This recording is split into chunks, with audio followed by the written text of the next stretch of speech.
Oh, yeah, nigga, it's a problem. You should have carried to the wax before you could have did it much better. Oh, shit, nigga. It's all about old dog, nigga.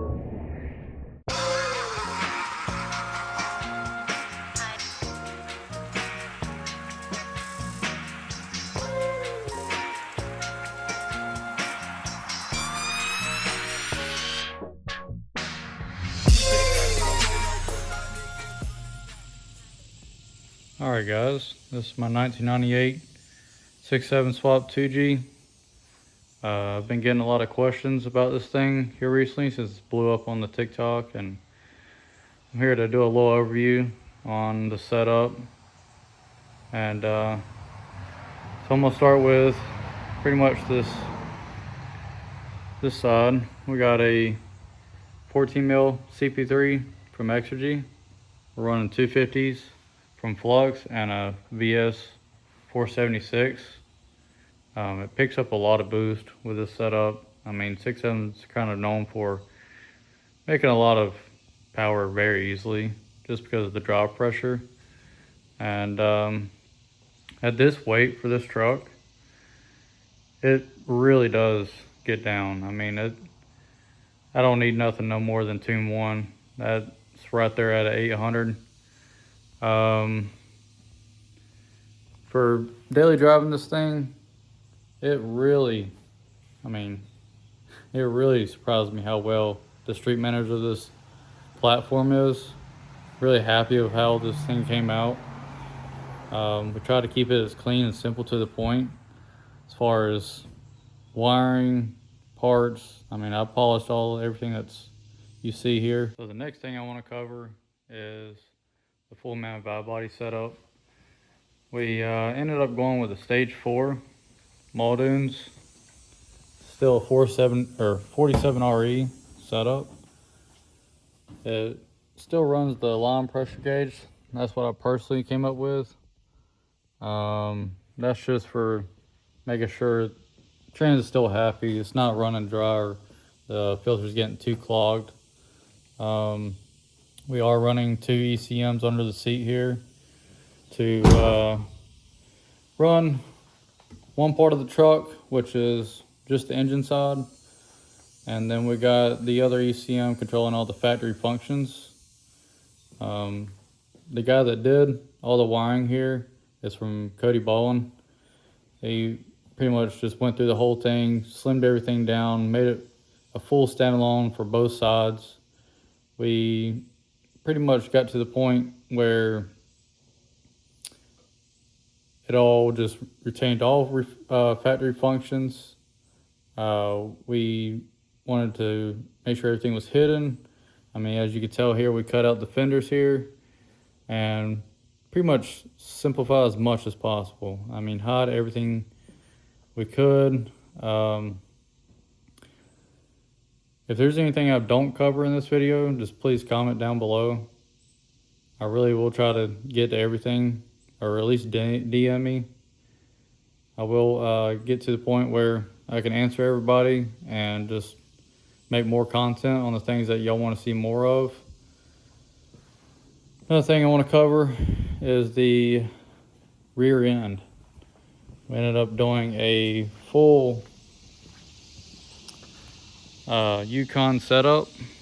Got a really good deal on this axle. Paid about $1,000 for it.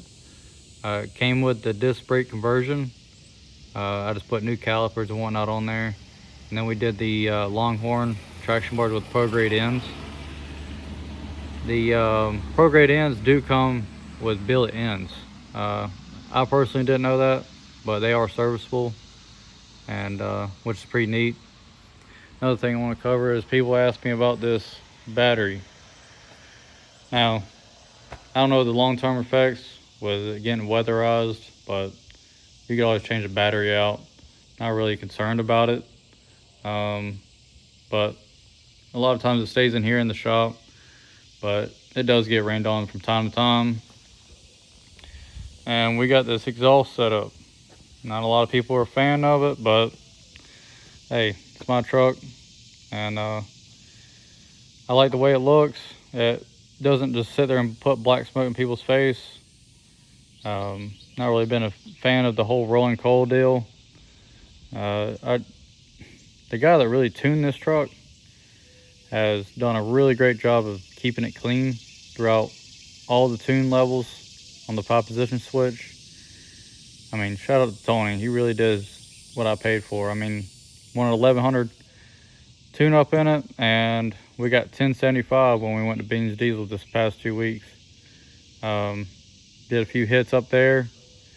We drove this thing 7 hours up to Woodbury, Tennessee for their little event that they had going on. A buddy of mine was kind of throwing an event and was liking to see this thing out there, so we kind of threw it on the dyno, made right at 1075.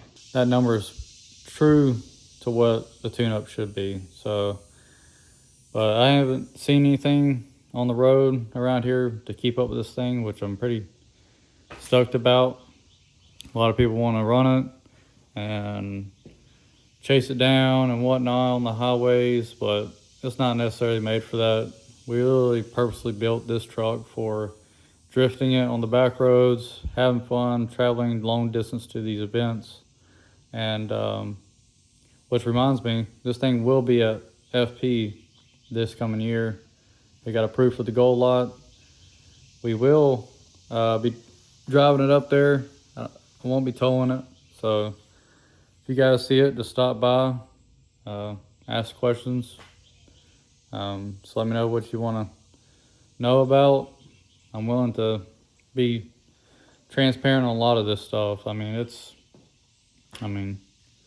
there's no reason to hide any of the little mishaps or whatever that's going through this whole setup. I mean, we have pretty much tore this thing back down to frame and cleaned everything out, cut the fenders out, cleaned the firewall, everything up under the cab has been cleaned, everything's been polished, all new hardware. Now, I'm sure I'm gonna get a lot of questions about this valve cover. Yes, it's the stock one. Never had an issue, and at that time didn't really care for one. But I'm sure in a future install we will get like a Beans Diesel one with my logo put on top of it with the round top. I think personally they look a lot better than most out there for these engines. And a little info on this intake here.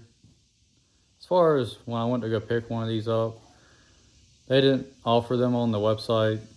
Ended up getting it through a deal on Facebook group and tried stripping the coating that was on it, and it kind of came out pretty sick, so I ended up just clear coating it. Some people ask me why I didn't just polish it, but I think it looks cool. You know, fits the build of the truck. You know, it's not the best, cleanest truck out there. It does need a paint job. There's little jokes like having the sticker over here with the hashtag junk. It's just, you know, a second gen. It ain't supposed to be the top of the line, best there is on the market or whatever. I really just try to keep this thing clean for a 30-year-old truck. I mean, as you can tell, the frame and everything is super clean. I mean, I sit here and detail this thing on a regular basis just to keep it up to date. But if you guys want to see this at FP, just swing by. We'll be out there. Try to get there early. So it's sometimes that line is hard to beat, but if you get there early, it's not that bad. So I figured do this little overview for you guys. I'll see you guys in the next one.